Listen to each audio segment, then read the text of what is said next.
Hello বন্ধুরা, আপনারা সবাই কেমন আছেন? মাই লিটল ওয়ার্ল্ড প্রথম ব্লগে আপনাদের সবাইকে স্বাগত জানাই। এটা আমাদের হোস্টেলের সামনেতে খেলার মাঠ আছে, আর দূরের বিল্ডিংটা হচ্ছে আমাদের বিএসএইচ ডিপার্টমেন্ট। আর এখন বৃষ্টি পড়ছে, তবে এটা 2023-এর ভিডিও ক্লিপটা নেওয়া। আর এখন 2024 এপ্রিল মাস চলছে, এখন প্রচণ্ড গরম। এখন বৃষ্টি হলে তো ভালোই হতো। চলুন হোস্টেলের পিছনের দিকটা ঘুরে দেখাই। হোস্টেল থেকে তো এখন বেরোতে পারবো না, তার জন্য এই জ্বালানির দিক থেকে আপনাদের দেখানোর চেষ্টা করছি পেছনের দিকটা। এখানে অনেক জমি আছে, চাষ হয়, এখন ধান চাষ হয়েছে। আর বৃষ্টির কারণে চারদিকটা সবুজ হয়ে উঠেছে।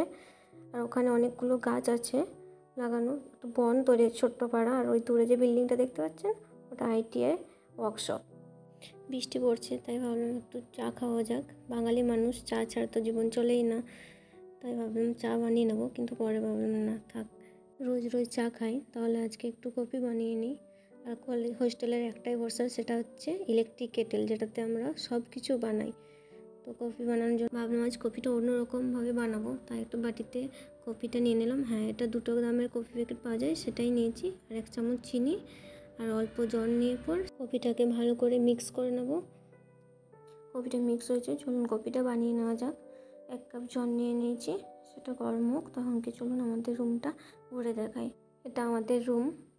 এখন এই মুহূর্তে কেউ নেই, সবাই বাড়ি গেছে, আমি একাই রুমে আছি।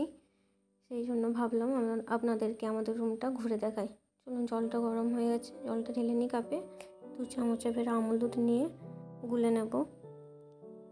দুধটা ভালো করে মিক্স করে পর এবার কেটেলে ঢেলে নেব। ভালো করে ওটাকে ফুটিয়ে নেব। দুধটা ফুটে এসছে প্রায়, আর একটু ভালো করে ফুটিয়ে নিয়ে পর আগের থেকে যে মিক্স করা কফিটা ছিল, ওটা এবার আমি কাপেতে নিয়ে নেব। কাপে নেওয়া হয়ে গেছে, এবারে ফুটন্ত দুধটা কাপে ঢেলে নেব। চলো, ভিডিওটা এখানেই শেষ করছি। সবাই ভালো থাকবেন, সুস্থ থাকবেন। আর ভিডিওটা ভালো লাগলে অবশ্যই একটা লাইক করে দেবেন এবং সাবস্ক্রাইব করে দেবেন।